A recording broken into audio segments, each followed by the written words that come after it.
আসসালামু আলাইকুম ভিউয়ার, আশা করি আপনারা সকলেই ভালো আছেন। আজকের এই ভিডিওতে যে কোনো সরকারি চাকরির জন্য সাধারণ জ্ঞান বিষয়ে কীভাবে প্রস্তুতি নিলে আপনার প্রস্তুতিটা সবচেয়ে ভালো হবে সে বিষয়ে আলোচনা করব। যেহেতু যে কোনো সরকারি চাকরিতে ভালো করার জন্য আপনার যে প্রস্তুতি নেবেন এই প্রস্তুতিটাই সবচেয়ে গুরুত্বপূর্ণ। মানে সরকারি চাকরির ইন্টারভিউতে ভালো করার জন্য আপনার প্রস্তুতিটা সবচেয়ে ভালো নিতে হবে।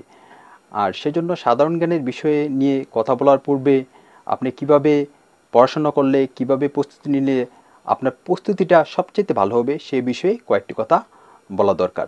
সেজন্য প্রথমে আমি আপনাদের সরকারি চাকরির প্রস্তুতিটা যাতে সবচেয়ে ভালো হয় সে বিষয়ে আমি দু একটি কথা বলবো, তারপর সাধারণ জ্ঞানের বিষয়টি নিয়ে আলোচনা করব।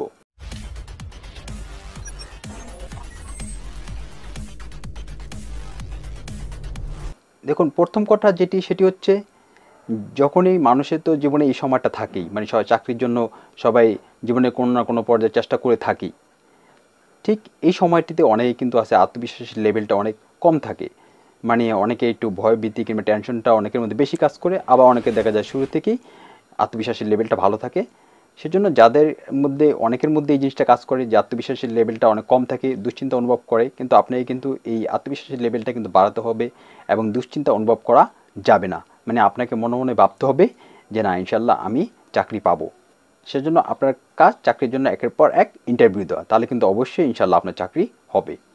আর এজন্য আপনাকে আত্মবিশ্বাসের লেভেলটা অবশ্যই ভালো রাখতে হবে। দ্বিতীয় যে বিষয়টি সেটি হচ্ছে যে আপনি কখনই বেকার অবস্থা থেকে চাকরির জন্য চেষ্টা করবেন না, বিশেষ করে যারা ছেলেরা আছেন।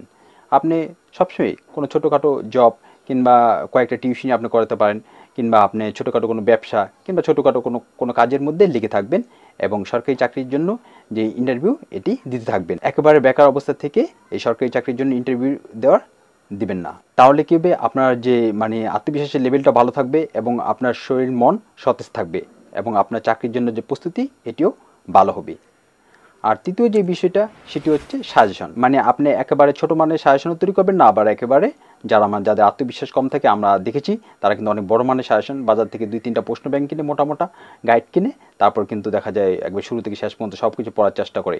এইভাবে অ্যালোপ্যাথির পড়লে কিন্তু আপনি ভালো করবেন না। আপনার একটা নির্দিষ্ট মানে একটা মধ্যম মানের একটা সাজেশন তৈরি করতে হবে এবং ওইটি বারবার রিভিশন দিতে হবে এবং বাসায় মডেল টেস্ট পরীক্ষা দিতে হবে। যত বেশি রিভিশন দিবেন, বাসায় যত মডেল টেস্ট পরীক্ষা দিবেন, তাহলে আপনার প্রস্তুতিও ভালো হবে। আর আপনার প্রস্তুতি যত ভালো হবে, চাকরি কিন্তু ইন্টারভিউতেও আপনার তত ভালো হবে। এখন আমি আপনাদেরকে সাধারণ জ্ঞান বিষয়ে কয়েকটি কথা বলছি, যেভাবে পড়লে আপনি সাধারণ জ্ঞানে ভালো করতে পারবেন। দেখুন, যে কোনো বিষয়ে মানে যে কোনো পরীক্ষায় সাধারণ জ্ঞানে ভালো করার জন্য আপনি যদি পারবেন যে সাধারণ জ্ঞানের বিষয়টা একবার শেষ করে তারপর অন্য সাবজেক্ট পড়বো, তারপর অঙ্ক করব, অঙ্ক এক লাগে 15-20 দিনের মধ্যে অঙ্ক সব শেষ করব, তারপর ইংলিশ ধরবো, ইংরেজিতে একবারে 15-20 দিন কিনা 1 মাস জালো ইংলিশ শেষ করবেন। এইভাবে পড়লে কিন্তু আপনার যে প্রস্তুতি কিন্তু ভালো হবে না। আপনি কি করতে হবে, আপনি প্রতিদিন মনে করেন একটা সময় নির্ধারণ করলেন যে আধা ঘন্টা সাধারণ জ্ঞান পড়বেন, 1 ঘন্টা অঙ্ক, 1 ঘন্টা ইংলিশ, আধা ঘন্টা অন্য সাবজেক্ট। এভাবে যখন প্রতিদিনের মধ্যে রুটিনেই ওই বিষয়গুলো রাখবেন, মানে সাধারণ জ্ঞান, অঙ্ক, ইংরেজি এবং অন্যান্য বিষয়, তাহলে কিন্তু আপনার এই যে প্রতিদিন পড়ার কারণে কিন্তু এই বিষয়গুলো আপনার সবচেয়ে মানে একটা রিভিশনের মধ্যে থাকবে এবং আপনার মাথার মধ্যে স্থায়ী হয়ে যাবে, বিষয়গুলো আপনার সুন্দরভাবে আয়ত্ত হয়ে যাবে। সেজন্য একটা একটা করে বিষয় শেষ না করে আপনি একটা রুটিন তৈরি করবেন, যেখানে আপনার প্রতিটা সাবজেক্টই আপনি অল্প অল্প আধা ঘন্টা করে, কিংবা কোনোটা যেটা বেশি কঠিন লাগে আপনি 1 ঘন্টা পড়লেন, তাহলে কিন্তু আপনার এই ক্ষেত্রে প্রস্তুতিটা অনেক ভালো হবে। আর দ্বিতীয় যে কথা, আপনি যখন যেই মানে মন্ত্রণালয়ে পরীক্ষা দিতে যাবেন, ওই মন্ত্রণালয়ে কম করে 14 থেকে 15 বছরের প্রশ্ন আপনি পড়বেন। যেমন মনে করেন যদি সরকারি প্রাইমারি স্কুলে পরীক্ষা দিতে যান, তাহলে সরকারি প্রাইমারি স্কুলের 12 থেকে 15 বছরের সকল প্রশ্ন আপনি পড়লেন, ওইটি বারবার রিভিশন দিবেন এবং পড়বেন, ওইখান থেকে কিন্তু অনেক প্রশ্ন পেয়ে যাবেন। তারপর পিসিএস এর নিয়ন্ত্রণাধীন অন্য কোনো নন ক্যাডার পদে যদি আপনি পরীক্ষা দিতে চান, তাহলে আপনি এরকম নন ক্যাডার পদের কম করে 70 থেকে 80টি আপনি যে একটা প্রশ্ন ব্যাংক কিনে প্রশ্নগুলো আপনি পড়লেন এবং মডেল টেস্ট দিলেন, তাহলে ওইখান থেকে আপনি অনেকগুলো প্রশ্ন আপনি পেয়ে যাবেন। ঠিক একইভাবে আপনি যদি বিসিএস পিলি পরীক্ষা দিতে চান, তাহলে বিসিএস পিলি পরীক্ষার আপনি 12 থেকে 15 বছরের প্রশ্ন আপনি পড়লেন, তারপর পরীক্ষা দিলেন, তাহলে কিন্তু আপনি ওইখান থেকে অনেক প্রশ্ন আপনি পেয়ে যাবেন। মানে যখন যে লেভেলের আপনি পরীক্ষা দিতে যান, যখন যে মন্ত্রণালয়ের পরীক্ষা দিতে যান, ঠিক ওই মন্ত্রণালয়েরই আপনি 12 থেকে 15 বছরের প্রশ্ন পড়বেন, তাহলে ওইখান থেকে আপনি অনেক প্রশ্ন পেয়ে যাবেন। তারপর সর্বশেষ যে কথা সেটি হচ্ছে, অনেকেই শুধু আপনার প্রয়োজন কিন্তু না, মাঝে মধ্যে কিন্তু আপনাকে একটু লিখতে হবে।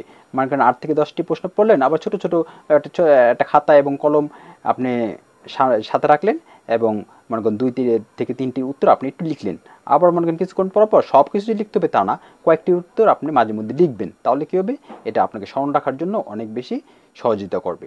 সেজন্য মাঝে মাঝে লিখার অভ্যাস করবেন। ভিডিও দেখার জন্য সকলকে অসংখ্য ধন্যবাদ।